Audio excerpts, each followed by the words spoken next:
अस्सलाम वालेकुम नाजरीन, मैं हूं शहजाद दुरानी। आप देख रहे हैं डेली मैदान। आज आपको एक इंतहाई हसास मामले से आगाह करने जा रहे हैं। अफगानिस्तान से पाकिस्तान में दरअंदाजियां बॉर्डर से निकलकर अब अंदरूनी शहर तक पहुंच गई हैं। अननाउन नंबर और अफगानिस्तान के नंबर से पेशावर के ताजरों और सनतकारों को एक बार फिर भत्ते की कॉल्स मौसूल होना शुरू हो गई हैं। किस्सा यहाँ तक ही महदूद नहीं है। इसमें जो सबसे ख़तरनाक अंसर है वो ये है, उन ताजरों सनतकारों को वीडियोस भी भेजी जा रही हैं जिन मकाम पर बैठकर वो अपना रोज़गार कर रहे हैं, अपनी तिजारत कर रहे हैं, कारोबार कर रहे हैं। इस बारे में जिन दो ताजरों को कॉल्स मौसूल हुई हैं, हमने उनसे बात की है। उन्होंने अपना नाम ज़ाहिर न करने की शर्त पर हमें तफसीलात से आगाह किया। गुज़िश्ता हफ्ते एक ताजर को अननाउन नंबर से भत्ते की कॉल मौसूल हुई। उनसे खतीर रकम का मुतालबा किया गया और ये कहा गया कि ये चंदा कालादम तंजीम के लिए दरकार है ताकि वो अपने अमूर चला सकें। वो हज़रत फौरी तौर पर हसास इदारों और पुलिस हुकाम के पास अपनी फरियाद लेकर गए। उन्होंने वो कॉल्स का तमाम रिकॉर्ड उन्होंने इदारों को फराहम की और तहफ़्फ़ुज़ फरहमी का मुतालबा किया। हसास इदारों के जो हुकाम थे, पुलिस के हुकाम ने उनको यकीन दहानी कराई कि इस मामले की तह तक पहुंचा जाएगा। उनको एक वीडियो मौसूल हुई और उसमें वो अपनी दुकान में बैठकर काम कर रहे हैं और वीडियो के साथ ये पैगाम आया कि आप ये ना समझें कि हम अगर आपको अफ़गानिस्तान से कॉल कर रहे हैं तो हमारी रसाई आप तक मुमकिन नहीं है। हमारे कारिंदे आपके आस पास मौजूद हैं। अगर आपने हमारा मुतालबा तस्लीम न किया, तंजीम के लिए चंदा फराहम न किया तो आपको संगीन नताइज का सामना करना पड़ेगा। इसके चंद रोज़ बाद खैबर पख्तूनख्वा की एक ताजर तंजीम के आला ओहदेदार को कॉल मौसूल हुई। कॉल अफ़गानिस्तान के नंबर से थी। उनसे भी चंदे का मुतालबा किया गया। ये कॉल कालादम तंजीम की जानिब से की गई और उनसे भी वही मुतालबा किया गया जो पहले ताजर से किया गया था।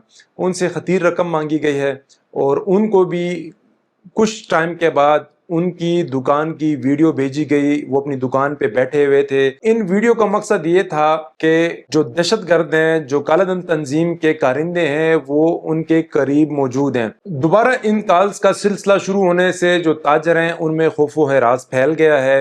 वो हुकूमती इदारों से तहफ़्फ़ुज़ का मुतालबा कर रहे हैं। एक सनतकार से हमने बात की जो इस किस्म की सूरत हाल का सामना कर चुके हैं। उन्होंने ये कहा कि उनको आज से कुछ माह कबल ऐसी एक कॉल मौसूल हुई थी और उन्हें भी वीडियो भेजी गई। उन्होंने किसी से रब्ता करने के बजाय उनका मुतालबा तस्लीम किया। उनके जिस नंबर से कॉल आई थी उनके साथ बातचीत की और चंदे की रकम का जिसका मुतालबा किया जा रहा था उसमें कमी करके उन्होंने अदा की। उन्होंने ये भत्ता अदा तो कर दिया कालादम तंजीम को, लेकिन वो अपना कारोबार समेट कर पंजाब मुंतकिल हो चुके हैं, जिसका नुकसान खैबर पख्तूनख्वा और खैबर पख्तूनख्वा के नौजवानों को भुगतना पड़ेगा। हमने कुछ सनतकारों से, ताजर तंजीम के रहनुमाओं से बात की। उनका ये कहना था कि आज से एक साल कबल या कुछ माह कबल भी भत्ते की कॉल्स मौसूल होती थी। सिर्फ कॉल्स नहीं होती थी बल्कि वीडियो भी भेजी जाती थी। उनके घर की वीडियो भेजी जाती थी, उनकी दुकान की वीडियो भेजी जाती थी। वो जहाँ उठते बैठते थे वो तमाम वीडियोज उनको भेजी जाती, जिसका मकसद ये बावर कराना होता था कि जो तखरीबकार हैं, जो भत्ते का मुतालबा कर रहे हैं, वो उस शख्स के कितने करीब है। इस सूरत हाल ने हसास इदारों, पुलिस और दीगर जो मुतलका इदारे हैं उनकी कारकर्दगी पर भी सवाल खड़ा कर दिया है। इससे एक बात तो यह साबित हो चुकी है कि पाकिस्तान में अफगान महाजरीन के रूप में तखरीबकार मौजूद हैं। आम शहरी इसीलिए मुतालबा कर रहे हैं बार बार कि हुकूमत ने जो डेडलाइन दी है उसको अमली जामा पहनाए, अफगान महाजरीन को मुल्क बदर किया जाए तो ही खैबर पख्तूनख्वा और मुल्क में अमन कायम हो सकता है। ये उसकी छोटी सी मिसाल है। कॉल्स अफगानिस्तान से मौसूल होती है, मकामी ताजर को उसकी वीडियो यहाँ पे बैठे हुए पहुंचती है। इसका मतलब ये है कि कालादम तंजीम के कारिंदे हैं वो पेशावर में मौजूद हैं, वो खैबर पख्तूनख्वा में मौजूद हैं। अननाउन नंबर से आई कॉल पे जो मुतालबा किया उसको पूरा नहीं करते तो उनके खिलाफ कार्रवाई होती हैं। माजी में भी देखा जा सकता है, अक्सर हयाताबाद में, शहर के पोश इलाकों में घर पर दस्ती बम फेंके गए हैं। گھر پر فائرنگ ہوئی ہے نامعلوم افراد کی جانب سے، اور جب ان کی کڑیاں ملائی گئی ہیں تو وہ کالا دم تنظیم سے اور بھتے کا معاملہ ہی نکلا ہے۔ صنعتکار ہیں، ان کا یہ کہنا ہے کہ اگر اس معاملے کو سنجیدگی سے نہ لیا گیا، یہ بھتے کی کالز کا سدباب نہ کیا گیا، تو خیبر پختونخوا سے پہلے ہی بدامنی کے باعث صنعتکار اپنا سرمایہ اٹھا کر پنجاب منتقل ہو چکے ہیں، اور اگر یہ دوبارہ سلسلہ شروع ہوتا ہے جو باقی ماندہ صنعتکار ہیں، سرمایہ کار ہیں، وہ بھی پنجاب کا رخ کریں گے۔ خیبر پختونخوا کی معیشت ٹیکسز اور بدامنی کی وجہ سے شدید متاثر ہو چکی ہے۔